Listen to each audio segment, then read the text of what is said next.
everybody hear me okay? Yes. So, California, summer of 1979.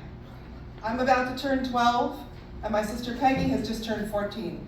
We're up at my grandparents' house, waiting for our dad to come pick us up in the camper to take us all the way up to Lake Shasta for a week of water skiing. And this week has sort of evolved as a tradition in the years following my parents' divorce, where we bring our camper, tow the ski boat, we get a campsite at the lake, we water ski all day, hamburgers on the grill at night, ghost stories and s'mores around the fire, just the three of us in sync having the time of our lives. And I cannot wait for it to start. So first thing in the morning, my dad comes in the camper, but there's a little girl in the front seat of the cab with him. A little girl that we have never seen before. And my dad's like, don't worry about it, it's cool, it's cool. Get in the car, load up. I'll tell you all about it on the way. So we put our stuff in the back and we start driving north. And my dad explains that he has secretly been dating a woman named Billy. And this is her daughter, not his daughter. And Billy and her son are up at the lake already because we're all going on vacation together. I don't think I can actually express to you the magnitude of my dad's miscalculation. So, we get up to the lake. We don't go to a campsite. We go to a cabin. It's a cabin in one of those motel situations where there's a central building and then a little string of log cabins off to the right and left. They've rented one cabin for the 6 of us because we're going to play happy family. So, yeah, I know. Peggy and I are understandably hurt, confused, frightened, and really angry. So that late afternoon, she and I go over to the main building to check out the advertised rec room.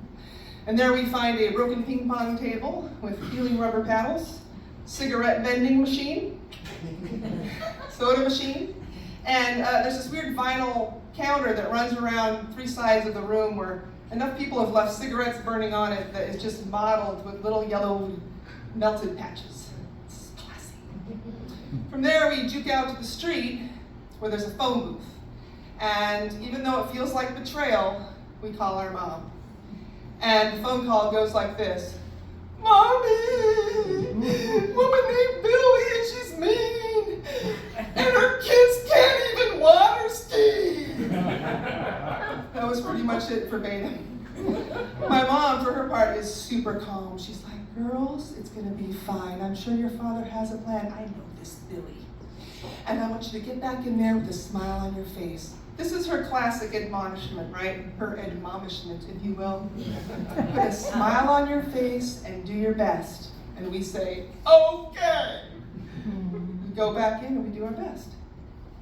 Well, the next day, there's finally talk of afternoon water skiing at last. And there's a knock on the cabin door, and my mom is standing there. And I see the color drain from my father's face. Like that. And she goes, hello. I would just like to take the girls out for a quick ice cream cone. Boom! We're in the car. 10 minutes later, over mint chocolate chip, we have another conversation. How's it going, girls? Well, we're finally gonna go water skiing. She says, well, good, you had to give it a little time. That's good. Do we have to go home? No, you don't have to go home. She takes us back to the cabin and she leaves. Well, my mother's appearance precipitates a change in the plan. Because Billy suggests she would like to go down to the marina and rent us a houseboat. Okay, now you gotta understand. A houseboat is the thing that Peggy and I have wanted more than anything in the world. These things were RVs on pontoons. There are private sleeping quarters. There's a full kitchen, a full bathroom, a salon, a back deck with a barbecue. You tow your ski boat so you don't have to wait in line at the boat ramp morning and night. And the best thing of all, the entire flat roof of the thing was a deck that you could sleep on at night or you could jump off of it during the day. We had wanted one of these things since our first year at the lake, but it was too expensive. We'd never afford it. And here it was, being offered up on a silver platter by our nemesis. Peggy and I had the uncomfortable realization that our affections or a suspension of hostilities could be bought. So they do it. We get it that day, and oh my God, it's even better than we ever imagined. We're skiing, we're fishing, we're swimming in private coves, we're sleeping out under the stars. It's incredible. And Billy, she just stays in the kitchen cooking, or in the salon working on her puzzle, listening to her Neil Diamond tape on repeat, being boring, and not being all up in our business. So after about 3 days of having basically the greatest vacation of my life, I hear my mom's words echo in my ears. Do your best.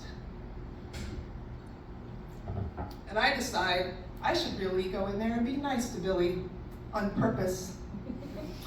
So I go into the salon. I'm willing to endure her music in the name of diplomacy. And I say, can I help you with your puzzle?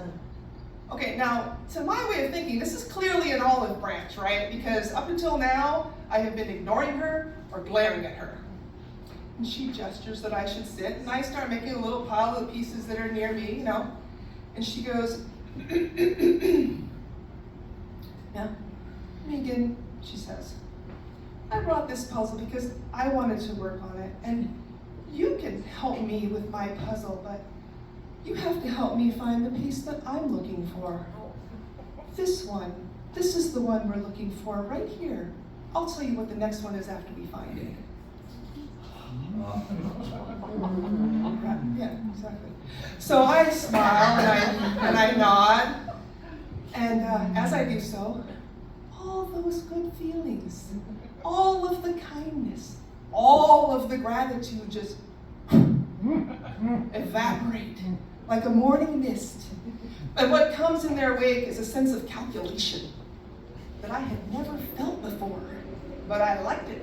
And I sat there listening to, I am, I said, I am, said I formed a little plan.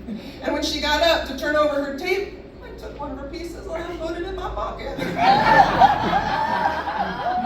And then I sat through a couple more rounds of Find Billy's piece. And then I said, oh, I gotta go. And she said, okay, bye. And I said, bye. And that evening, when everybody else was inside changing or whatever, and she was in the kitchen listening to her tunes, I stood out on the back deck and I sang along. Sweet Caroline, bum, bum, bum, good times never seem so good. Neil Diamond was right. All right, so just last month, I'm confessing this puzzle piece story to my mother, who's 87 now. She was indignant on my behalf, agreed that it was totally justifiable. And she said, well, I remember that summer because you girls called me. And I said, yeah. We called you when you came to the cabin, and I think that's why we got the houseboat, so thank you for that.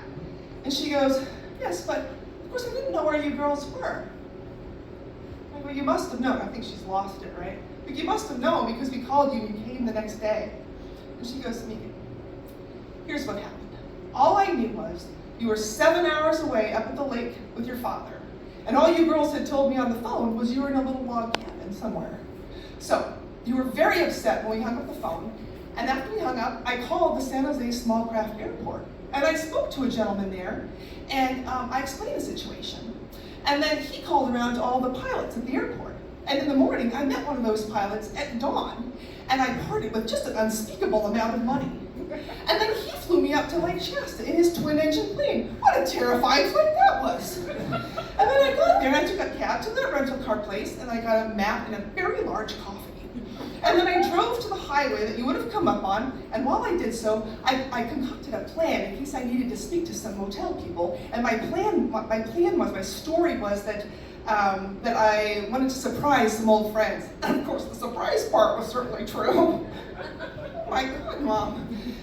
Anyway, so I got to where the highway met the lake, and I had to just decide whether to turn east or west.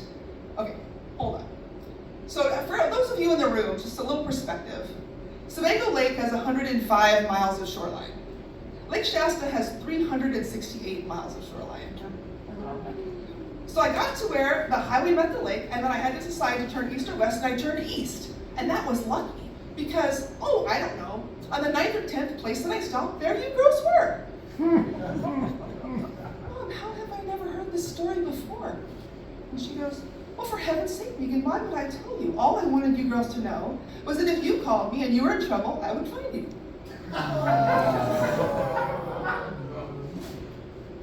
So memories are funny, aren't they? I tend to star in mine. I don't know if it's the same for everyone. I used to think my sister Peggy had a terrible memory because I would ask her about things that happened when we were kids, and she would have no idea what I was talking about. And then I realized later, she just remembered different things. But I have very clear recollections of some events from when I was a kid. And that's the trouble, isn't it? They're all from the point of view of a child. And let's be honest, kids don't know what's going on half the time. So it took 44 years for me to hear how my mother had moved heaven and earth just to show up.